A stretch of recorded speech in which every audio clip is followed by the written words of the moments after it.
Welcome to Business Coaching Secrets with Karl Bryan. If you want to attract new high-end coaching clients, fill live events, and build a wildly profitable coaching practice where business owners pay, stay, and refer, you've come to the right place. In this podcast, Karl provides his keys to the kingdom for finding and signing high-paying clients and building the coaching business of your dreams. Here we go. Hey. Welcome to Business Coaching Secrets. This is Karl Bryan, and I got a special guest here. In fact, this is part 2. We've already done an interview some time ago. Lots of you have watched it. I know it was very popular. I got a ton of feedback. On the horn with me, I've got none other than Brad Sugars. Again, he's very little introduction in this world, but he operates all over the world with his business coaching franchise, Action Coach. He's written 17 books. His most recent book, Pulling Profits Out of a Hat, Adding Zeros to Your Company Isn't Magic, is an international bestseller. Once again, a super popular book. He's a husband and father of 5 kids. Busy dude. What I most admire about him, though, is, again, in this guru space, there's a lot of guys who, they talk a good game and whatnot, but when you look underneath the sheets, you might not get too excited. And he's the guy that doesn't just teach it, but he does it. So maybe that's enough praise for this handsome son of a gun. So, Mr. Brad Sugars, an honor and privilege to have you here. How you doing? Very good, buddy. Very good. Good to be with you today. You bet, man. And those, not that anybody needs to hear this, but on the podcast, sometimes some technical difficulties, and I have just experienced some technical difficulties. So Brad has patiently waited to get this thing going. So I appreciate it, man. Hey, look, I know the amount of times that it's better than having the technical difficulties on a computer than it is worrying about flying somewhere to go and speak to people. So, yeah, let's get teaching on. Let's have a chat. What are we looking at today? Let's rock and roll, man. I got some, like I said, I got a ton of feedback on our last interview, so I'm following that up with what I think is going to be a nice little part 2. So tell me this: you're clearly not your personality, and I just know you followed you a long time. You're not a fanboy, but who's a guru that you admire and follow? Oh, dang. See, that's the thing. You use the word guru, and I all of a sudden tune out. That's the challenge for me. Listen, I love learning from people who are very, very strong at business. And I guess probably one of the strongest people recently would be Alan Mulally. He was the CEO of Boeing, and then he went over and did a turnaround at Boeing, and then he went and did a turnaround at Ford Motor Cars. And I guess Boeing wants him back again now, probably. But yeah, Alan Mulally, there's a great book about him, how he turned around Ford Motor Car Company called, the name of it is American Icon. And it really goes into his philosophies around how to manage and build and lead an organization. Quite phenomenal stuff. Yeah. Is there like one tip that you could draw that you found from his teaching? Yeah, one of the things that he taught, which is one of the hardest things to do, he said the CEO's job is to not offer an opinion. Because once you offer an opinion, it becomes fact. And it's like, okay, so the CEO's job is to draw out of the people, to really coach it out of the people in the organization and not just keep trying to put their own spin on everything out there in the market.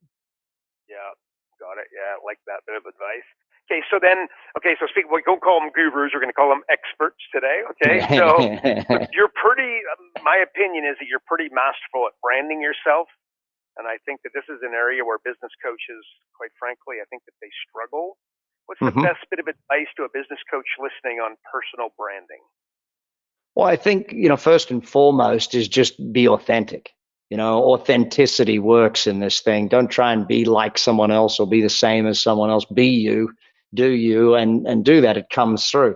When you're on a stage speaking, you got to be authentically you. When you're on a podcast, when you're doing a webcam thing, whenever you're doing anything, it's about you.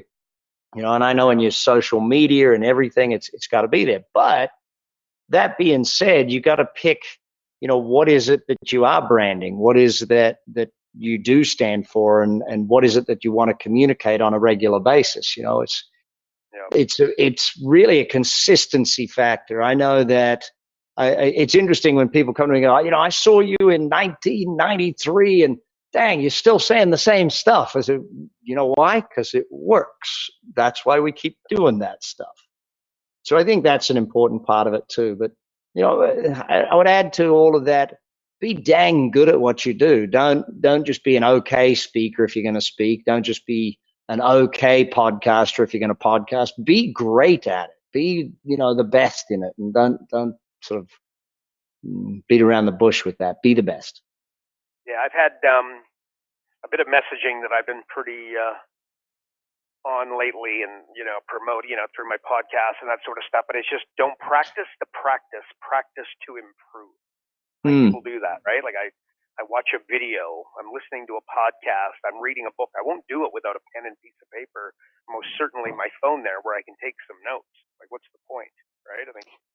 Yeah, I think it's pretty easy in this day and age to listen to a podcast and just sort of take it in. And even if all it does though is make you think differently, I think that's another big part of it. And that's why I love when people subscribe to podcasts. And for me, the car has always been, since Jim Rohn said, make sure your car is your online university or on the road university type thing. I think that today, but it's just the way it can make you think different. I think that's always an important aspect of it. Yep, got it. So now messaging, we mentioned a minute ago on personal branding. Now, is there any specific messaging that you have found that you'd recommend? Like, I see the word transformation all over the place. I had a guy today, he was talking about the law of attraction, and I kind of pushed back a little bit. Like, do you have something that, the kind of messaging that you'd recommend a business coach use? I think it's going to be different for every coach. And again, that comes back to where your message needs to stand. I think, though, the thing that what coaches have to understand in their messaging with people is, we've gone from when coaching first started. I remember when I first started, we had to communicate coaching as what's like consulting. Then we went into comparing it with sports and trying to help people understand it that way.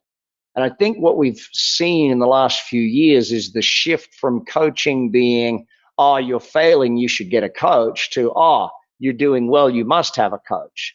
And it's that coaching's for winners type aspect. It's that winners have coaches. And I think that continuously thinking that way, and it's, if you're a business coach, you don't fix businesses, you help people's business dreams come true. If you fix businesses, you'll be in and out in 6 to 12 months and gone. And I think the same for, executive coaches. You don't fix executives, you help executives build a great career, and you're with them through their entire career. That's what we're there for. It's like, so it's always keeping that long term has got to be a message we have with everyone. How long do you want to coach for? Well, as long as you want to be successful, that's probably a good time frame. I like it. So tell me, why is it so hard for the average coach to sell their coaching and consulting services? Well, I think because they do that. They try and sell it. They don't actually coach people to buy coaching. They try and get into a sales mode, and most coaches are not that great at sales. If we'd be blunt about it. And if you coach people and they get a real life experience of what coaching is, then they actually can move through that process. I think the second reason is that most coaches, fortunate or unfortunate, come across as kind of a little bit desperate, and that's really going to be a hard sell to communicate to someone. I've met some coaches over the years. Listen, can I pay you $2,000 a month to not call me every week? I'd like to do that, because you know what I mean, though. I mean, I'm not trying to be an asshole, but sometimes people are just they've got to realize that, hey, I am. If you were trying to get an appointment with the best cancer doctor in the world, you found out you had cancer and you wanted the best cancer doctor in the world to take care of you. They're not going to see you tomorrow. They're not going to have an availability. Oh, I just happen to have 5 slots available tomorrow. Come on round. The best business coach in the world is going to be busy. And if they're not busy, then the person's going to ask, well, how come, why aren't you busy? What's there's something wrong if you're not busy. So you've got to be in that place of, I'm doing the work that gets people the results, and therefore I'm in high demand. And so if you're in high demand, then you shouldn't be busy. You shouldn't be able to come and see them tomorrow. You shouldn't be able to just drop by in the next day or two. So we've got to keep that feeling about ourselves as well. We've got to make sure that we feel strong like that. Yeah, it's really scarcity inbuilt, but people really battle with that. Again, if they're not a good salesperson, what you just described, they really struggle with it. But you shouldn't be a good salesperson in coaching. You shouldn't. If you're good at sales, if you're good at sales, you're missing the whole point. You don't sell people coaching. You coach them into becoming a coaching client. You help them make a decision. And what is the best decision they could make? Well, the best decision they could make is to work with a coach. Now, here's the second reason most people fail at selling coaching, and this one's going to smack some people around the head. So I hope everybody's okay with getting some coaching right now. If you are not paying someone else to be your coach, then you don't believe in coaching. Therefore, how can you sell it? I meet coaches all the time that are not paying someone to be their coach. And I look at them and I go, so don't you believe in coaching?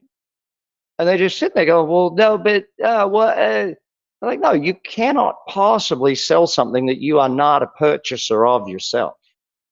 So start buying coaching and have someone coach you through it. Now, you might want to hire someone that's a sales coach in the beginning if that's where you're experiencing the majority of the problem. But I find it very, very difficult for someone who is not who does not have a coach that they work with and pay for. I find it difficult to believe that that person will ever find it easy to make sales. Yeah. I know my top team members around the world, I see them week in and week out. They're attending conferences, they're at learning experiences, they have their board of directors or they have their board of advisors that they're meeting with. I see it all the time. There's never a week where you don't see them with a coach or an educator of some sort assisting them in growing their business. And so that's why they are the top. They keep on having those lessons. Love it. Okay, I heard, so you said you got to coach them into buying coaching. Can you kind of role play or give me like the dynamic of how you see that unfolding? How do they coach them into coaching? So let's just think about someone making a decision, okay?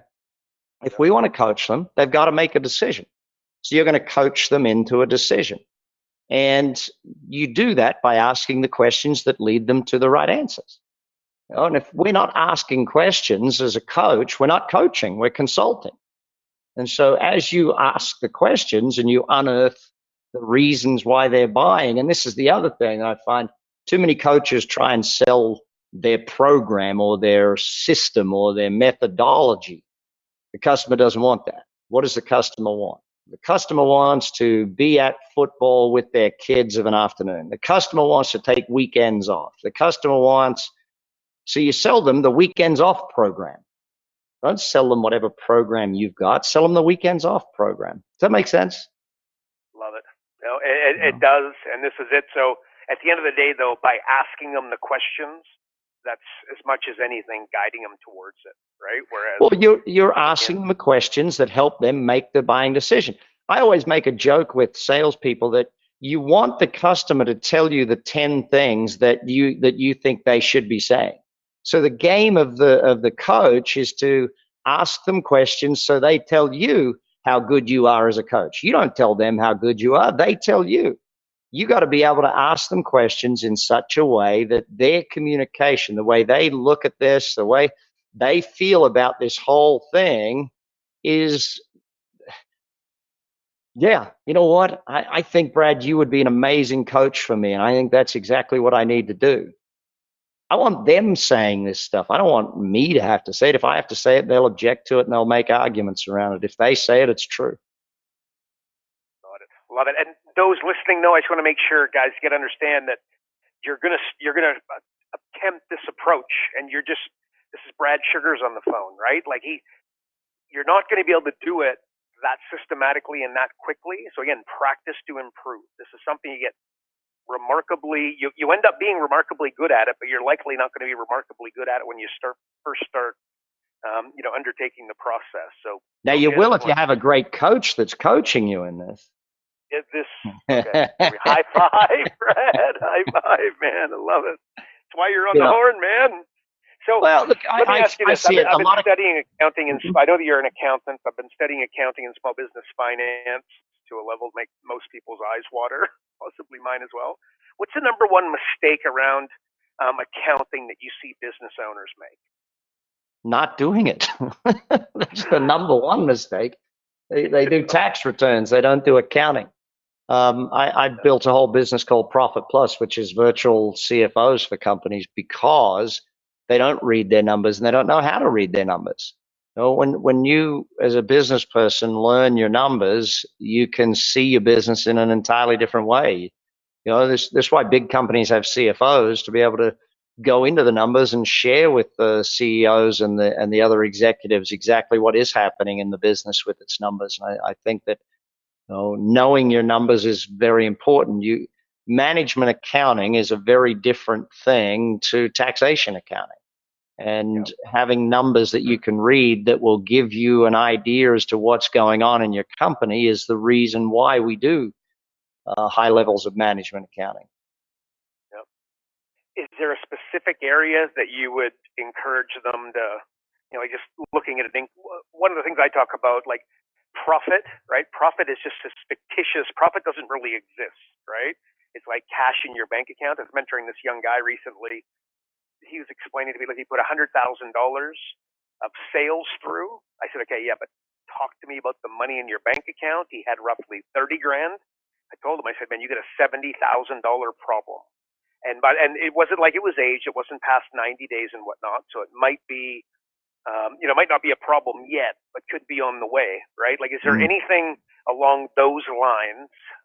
Like, where would you encourage them to start? You got a business coach listening going, you know what? I need to understand finances at a higher level. Where would you send them to get started?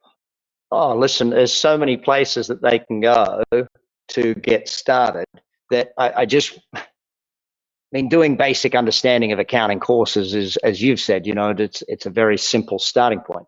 That being said, you've got to look at variable costs and fixed costs. You've got to look at break even and what your sales need to be on a daily basis to be able to do that stuff. I think that's sort of a very simple starting point. When you know what your variable costs are, and this is where people in the service business think, well, I don't have any costs. Yeah, look, the way service businesses work is usually a third, a third, a third. A third goes to overheads of the business, a third goes to wages, and a third should go to profitability. That's usually the way it should work. Now, most business coaches seem to think that every dollar in sales is theirs. Well, not really.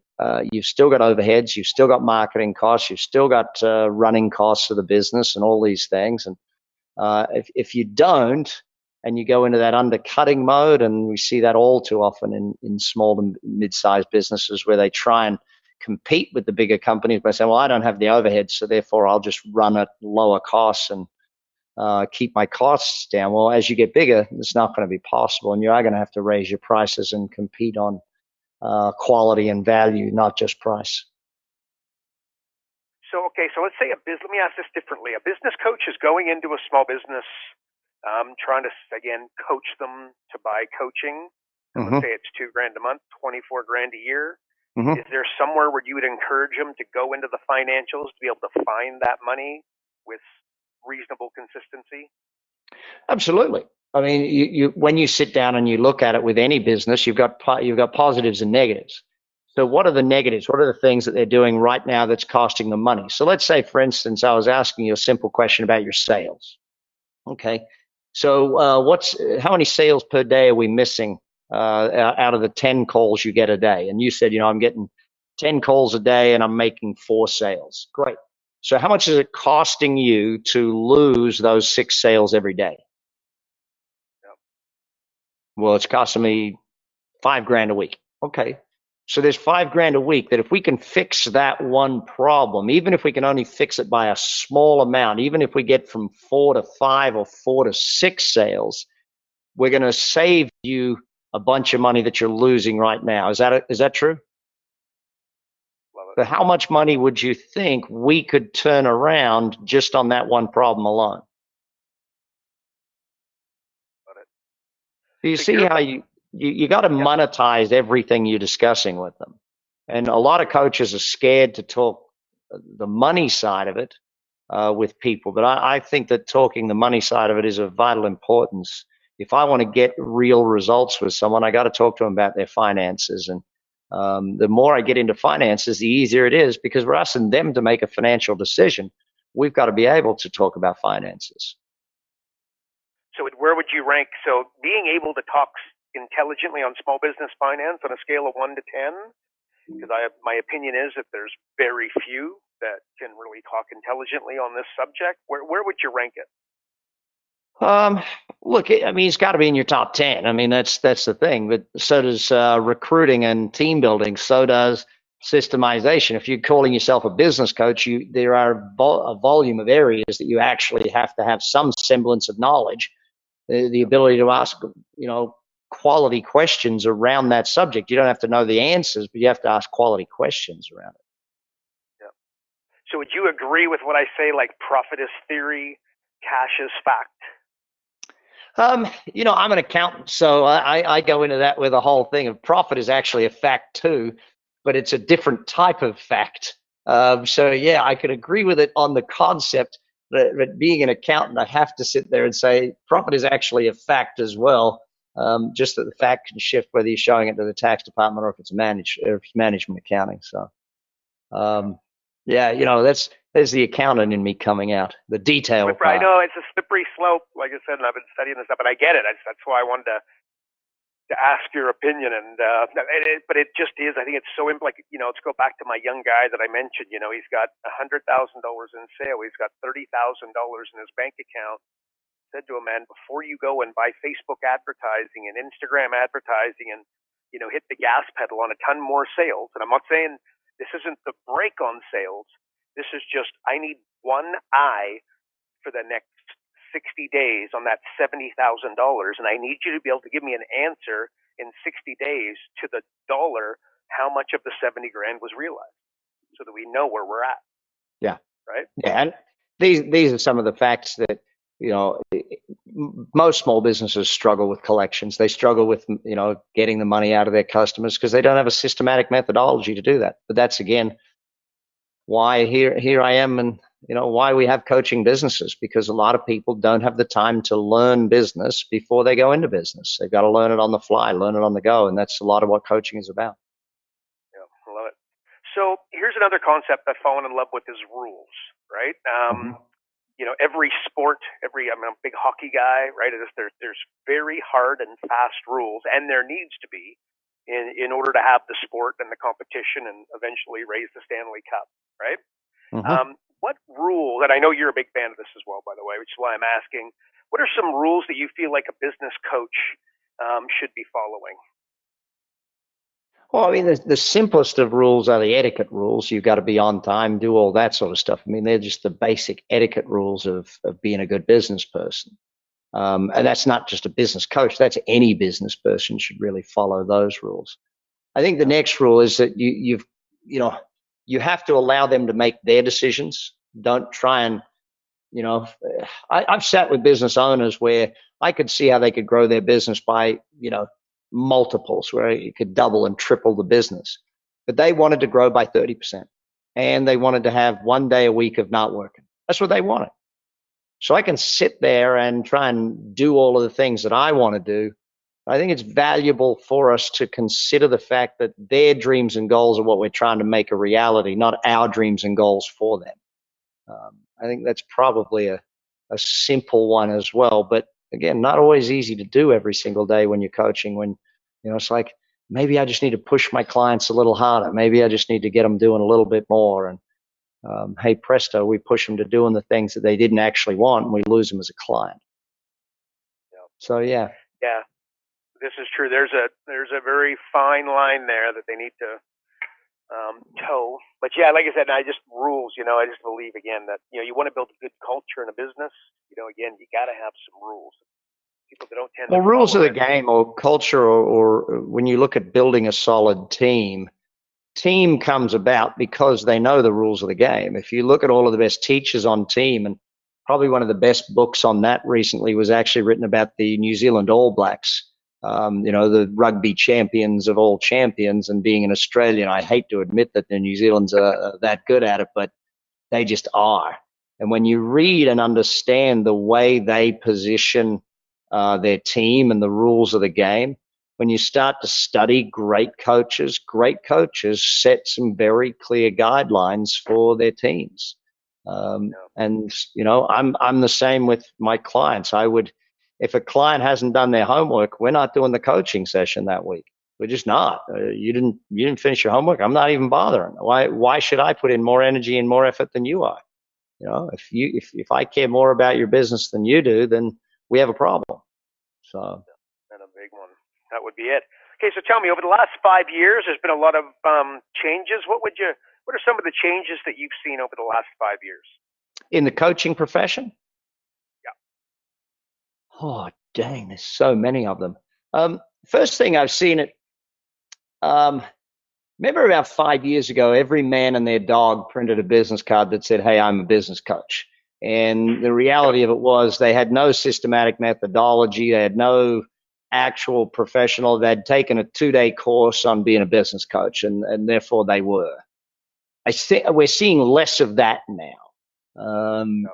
I think that high employment rate has saved a lot of us from the people that just lost their job and printed a card. I think there's a lot more professionals being coaches and a lot less of the I'm out of work, so I'm going to print a business card and say that I'm a coach type thing.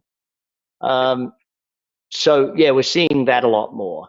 I think we're also seeing a great deal of more leveraged coaching, not just one-to-one coaching, but more programs that offer group scenarios, group coaching programs, more education-based, that sort of thing as well. And I guess the other thing is something that I already mentioned is we're seeing, I don't see, when I look at the executive coaching realm, I don't see it as, this person's failing, let's get them a coach so that we can say we did everything possible before we fired them.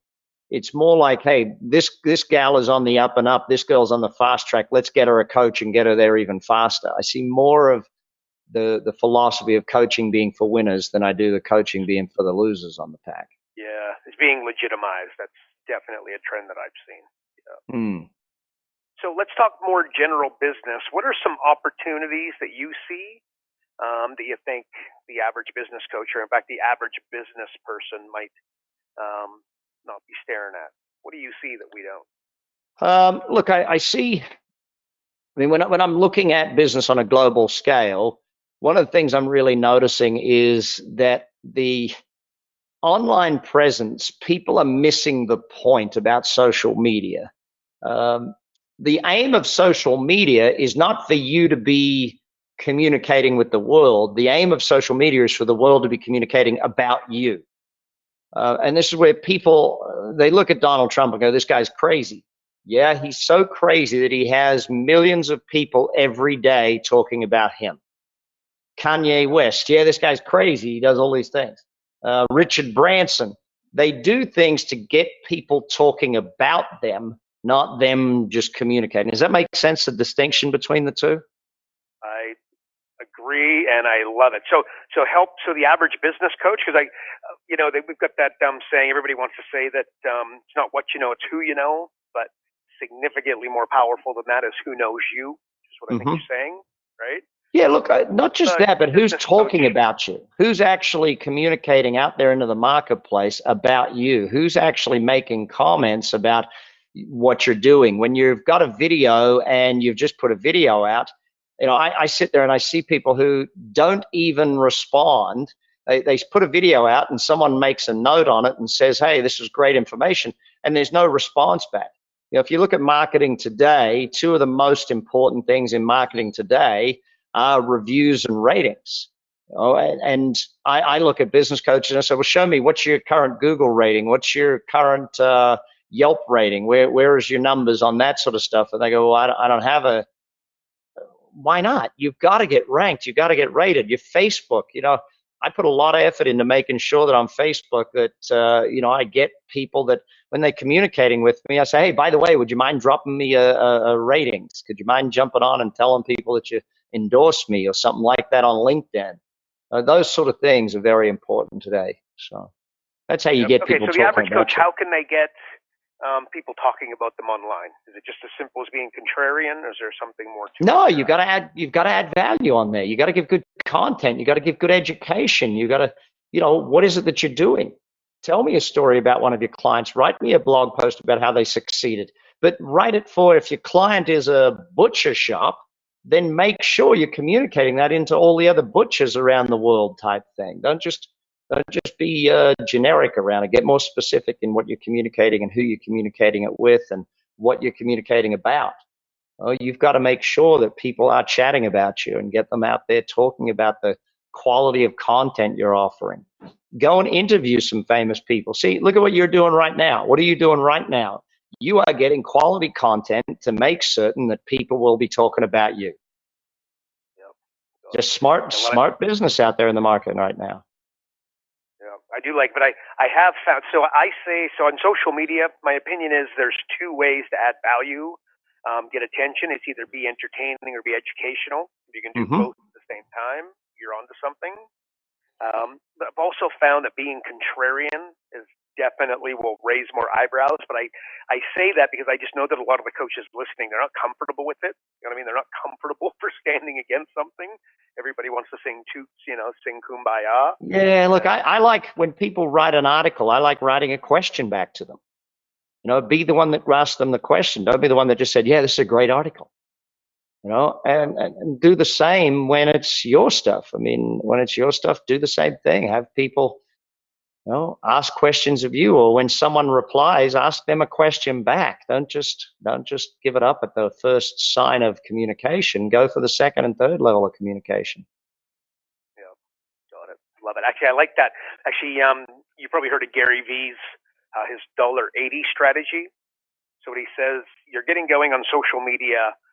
What you do, because some people are capable of creating that entertaining, educational content, and some people aren't. The idea is that they'll get better at it. But he says, what you do is you drop your 2 cents 90 times a day, right? So he sells red wine. You're just searching for red wine on, Twitter, Instagram, Facebook, etc. Any conversations, go in and put your 2 cents, and again, be a little bit. If you could be a little bit entertaining, which Gary Vee does very naturally, and educational, it's going to go a long way. But I like that strategy. 90 times a day, add your 2 cents. The only other thing I'd add is pull out your phone and set it for 25 minutes, and when the bell goes off, shut it down. Move on, because otherwise they get sucked into it. But make sure you're commenting in the right places too. Make sure, like if you look up and you go on your LinkedIn, and it's very easy on LinkedIn to sit there and go, okay, there's 42 prospects that I want to communicate with. And you sit there, make some notes on their stuff over a little while, put your comments on their stuff for a little while, and then your feed starts showing up on their stuff. So you've got to do both. You've got to keep that going. You got to keep it join groups. Okay, so let's move into last one. You're a business coach. You're brand spanking new. You got to get your first 5 clients. What does Brad Sugars do? Get my first one. I'm not worried about 5 when I got none. Look, what I actually do is try and get 10. That's actually what I would try and do. But what I would do is get myself in front of people that make decisions, get myself in front of them and do it in a seminar format of some sort, lunch and learns, putting on an event, speaking at the local chamber. You've got to try and get into a group scenario. And when you're in the beginning, you have to make up in numbers what you lack in skill. So, when you're an experienced coach, every person you sit in front of becomes a client. When you're not, you're going to have to sit in front of 5, 10, 15, 20 to get them as a client. So, do the work, do the numbers, make sure you're doing that. And that's really the only way you're going to get it in the beginning. Or come join us at Action Coach and we'll teach you the exact systems on how to do that. So that would be another way to do it. You're adamant that you need to fill, a local, like they got to do events. Is that right? I love events. No, see, I think events are the fastest way. If you're brand new and you fill events, there's a social proof all of a sudden that you're sitting there and you're on stage in front of 20 or so people. That's great social proof for everyone in the room that you actually have some sort of knowledge about what it is that they want to learn about. If you can't even fill a room, then okay, that's the thing. But social proof is a big part of your success. So, make sure you fill that room with as many people as you can, and get that level of people wanting to be a part of it. They believe more of what you say when you're saying it to 20 than they would if you were saying it to just them. But okay, but we both know if you go to a funeral, most of the audience, they prefer to be in the casket than doing the eulogy, right? So what do you say to the guy or the gal that's listening going, I get it, and I'll get there, but I'm not there right now? What are you doing? What do you think of like one-to-one, breakfast meetings? What for the guys can't get up in front of a room? What do you say to them? Don't be a business coach. Let's be blunt. If you can't stand up in front of a group of people and have a chat to them about business and teach them some things about business, then you're going to really struggle in this business. You want to be the person that can do that. Now, one-to-one, it's great, but you want to get your first 5, you want to go into a group scenario. I honestly believe that I know it from statistics. Coaches who are on stage make more money than coaches who are not on stage. That's just pure stats in our business. We know it. We see it every day. You want to be making more money in coaching, you've got to be on stage. You got to be teaching people. But then, as you say, for some people, they find that a tough gig and they don't want to do it. Well, then you got to team up with some people that actually do it. Then maybe you got to work with someone who's good on stage or recruit someone who's good on stage and have them do that part for you. But a big advantage of, if you look at the white collar industry and you say to yourself, what's the advantage business coaching has over accountants or over attorneys? Now, they have a big advantage over us in that there is a legal requirement to use them for some part of the year. There is a legal requirement from the government that says, yeah, you need to have an accountant and you need to have an attorney for this stuff. Well, we have a big advantage over them in that people will pay to come to group programs with us, whereas no one's going to pay to go and sit in a group program with an accountant or an attorney. So, we don't want to do that boring stuff type thing. So that's where we sort of stand head and shoulders above those guys and gals. So, if that's our advantage, let's take advantage of it. Yep. I love it. I love it. I love it. And what I would say to the folks listening, because I do agree with you, Brad. The stats are very clear. The coaches that are speaking are making a lot, not more money, but a lot more money than those that aren't. But put 4 people. Just start with 4. I remember back in the day, I had a seminar, and the story, right? Like stand at the door waiting for everybody to come in. I can't remember, but I was expecting, say, 12. 4 showed up, and I felt like an idiot, right? I'm like, my gosh. Well, guess what happened? The show went on, and what I didn't do was cry in my Cheerios. I was kind of thinking, oh, I look like an idiot, but I would assume that, I just kind of made up whatever traffic accident. I can't remember. It didn't matter. I made it okay. I ran the show. The show went on. All 4 bought my high-end coaching program. Awesome lesson, right? Mm-hmm. So moral of that story is that they can put 4 people in the room and get started before they put 40 and then 400 and then 4,000 like Brad does. My first ever major event, I remember the room was set for 150 and 17 people showed. And, really? It was like, dang. And I very quickly learned, don't set the room until reset the room and keep the doors shut to the room until everybody's there. And then, rip out a bunch of chairs if you have to. That way. And I always make it that there's the right number of chairs for the people walking in who are on time, and the people who are late, we're going to have to pull out extra chairs for them. So I take away more chairs than are needed, so that way everyone goes, wow, they're pulling out more chairs. Look at that. Wow, this is busy. And yeah, we're pulling out more chairs, but that's part of, the showmanship of a great show. Well, if you have a table that only fits 4 people and you put 5 people around it, it feels really crowded, right? Mm-hmm. You got a table that fits 25 people and you put 4 people around. That doesn't feel so sexy. So again, get some small tables, get some small rooms, dip your toe in the water, and get significantly better with it. But yeah, we share that one, man. They got to get on stage. All right, Brad, I love it. Look, parting words. We had a lot of business coaches listening, man. Any parting words for them? Just keep making a difference. I think that's the thing. The most successful business coaches are the ones who love helping people. But you can't help others if you don't help yourself. And I go back to that first thing we said. If you don't have a coach for yourself, remember, you got to get one. Okay? You got to have your own coach if you want to be in this industry. Yeah. If I can tell you what I heard too that I want to make sure they take away, but you were kind of walking me through the dynamic of selling somebody or coaching somebody through the coaching. Them buying coaching, and you've got to, what did you say? You got to monetize each step, something to that effect, right? You got to monetize it. Yeah, you got to make sure they understand what it's costing them or what it's going to make them at each step of the way. If they don't understand what each step is either costing them or going to make them, they're not going to make a decision. You got to create urgency, and urgency comes from loss. Every coach I ever meet keeps trying to sell the dream, but dreams don't sell as well as loss. So this is it. Some scarcity. Brad Sugars, I appreciate you, man. Totally appreciate you being here. And for those listening, how do they find you, man? Where do they go? Every form of social media, you'll see me on there, or you can jump on bradsugars.com, or you can find us at actioncoach.com as well. Actually, you won't find me on Pinterest. I'm not really a crafty kind of person. My wife's very crafty. I'm not the Pinterest guy, though. You not crafty, Brad? I don't know if I believe you, man. No. I'll cook a grill, but I'm not going to be making the Pinterest stuff. We put it that way. Be knitting sweaters anytime soon. Not anytime soon. That's for certain.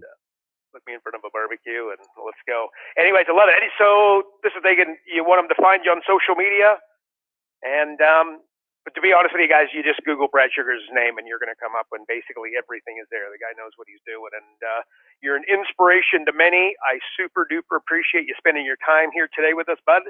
Actually, can I ask you one last question before you go? Sure thing. I know you're a mad Knights fan. What do you think of firing Gallant? Firing a coach is a lot easier than firing the whole team of players. So his defense has gotten very bad, and his power plays has gotten very, very bad. And you can't have that many power plays without goals with that level of talent of player. The mentality of the players is something that I think is something that's they're struggling mentally, and I don't think he was able to do that. But they had 3 games with the new coach, and then they went on a break. And I guess next week we're going to see if the new coach is going to be all that we need. That is it. Man, I tell you, I'm impressed. I'm a hockey guy from way, way back, and you sound like, dude, a seasoned pro with an Aussie accent. I love it. Well, I'm lucky enough that I get around it a little bit, and I had late lunch with Alex Tuck yesterday, and they're a very good team, great team, and they have a lot of great players. So, I enjoy supporting them. That's for sure. I think your boy James Neal, he was a buddy of yours, was he not, or is a buddy of yours? Yeah, James, and then he went to Calgary, and he just couldn't fit in Calgary, and now he's playing real well again. So it's like some teams, the guy just doesn't fit. Cool. Appreciate it. Brad, you're a legend, man. Truly appreciate you. You're inspiring a lot of folks, man. I appreciate for that as well. But look after yourself, man. Look after the family. We'll be speaking again. Perfect. Thanks, buddy. Take care. Karl Bryan built Profit Acceleration Software 2.0 to train business coaches how to find any small business owner more than $100,000 in 45 minutes without them spending an extra dollar on marketing or advertising. This becomes a business coach's superpower. So as a business coach, you'll never again have to worry about working with business owners that can't afford your high-end coaching fees. Check us out at Focused.com.